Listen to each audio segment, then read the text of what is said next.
Jodolo e kar chung'od bura mano ma Uriri ka otelnegi kod Archbishop margi mano migosi Julius Ouma mano mar Ro Musanda. Sani to koro ni kod ywak e wechego mago mag somo, kama bende giwacho ni gintiere kod luoro e wi okang' mano ma bende jopuonjre osebedo ka kawo mar siko wang'o sikunde pacho kae. Ne giwacho ni ber ka bende okel kata oduoki e sikunde Orlando mar mondo mi nyithindo oriere pacho kae. Bende ne gibedo kod buok e kit dongruok mano ma bende osebed ka ichwalo e kaunti ma Migori. Kalure koda kame mabendo osebedo ka muoche sikunde mago mapacho kaeki, gin mago mabende koro osebedo ka ng'iko wechego mag somo. Gino koro chuno jodolo mawuok e kar chung'od bura ma Uriri e kaunti ni ma Migori koro to golo pachgi kautane koda ka wach makama. Gino mabende giyango ni thoth nyithindo koro to osekoso luor kaluwore koda ka Orlando mano goli e sikunde mago mapacho kaeki, ma chuno gikelo kwayo piny owacho mondo koro to duok kede e sikunde mondo mi koro to nyal rie nyithindo e yono makare. Ka otelnegi kod jadolo maduong' Bishop Julius Ouma Okomo yango ni wach makama eki chuno nyaka koro to duok mana kilando kod nyithindo be tinde winjo osebedo matek makata weche ma jonyuol wacho be ok giwinji, be ok gikaw, be ok gidhigo nyime. Omiyo pacha gi chunya neno e dak ma wantie, piny ma wantie ni, kede ondik kata e muma. An aneno ni kede mondo duoki sikul mondo luoro bedie.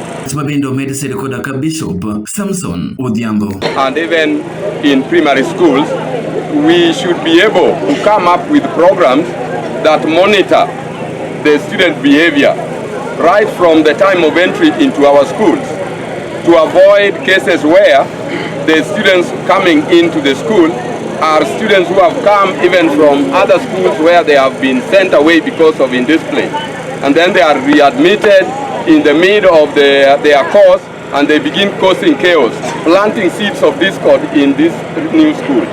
So I want to call upon teachers to realign their admission.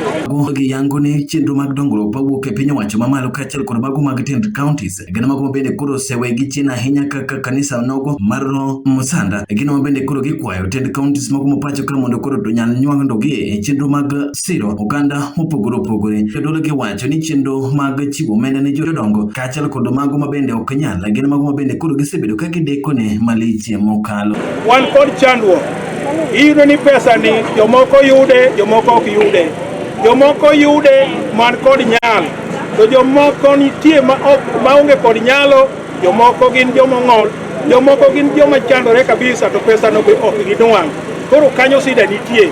Wakwayo sirikal ni ka giyie to giparie jodongo kaachiel gi joma ng'ol to gi jogo ma ok nyal. Gavana giketo poko mang'eny sana e Migori, kendo gimiyo dinde neno chandruok kabisa ka gidhi e gichapo ji manyaka jiwe kata mana wach lamo Nyasaye mawe kata iko joge ma gidhi iko ne wach lweny mar siasa.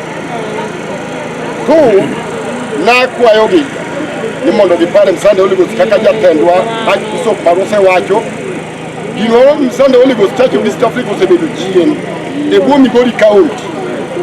Gimoro amora mitimo ne dinde gi nok timnegi. Kala TV kuwuok e kar chung'od bura ma Uriri kaunti ma Migori, nyinga Gor Collins.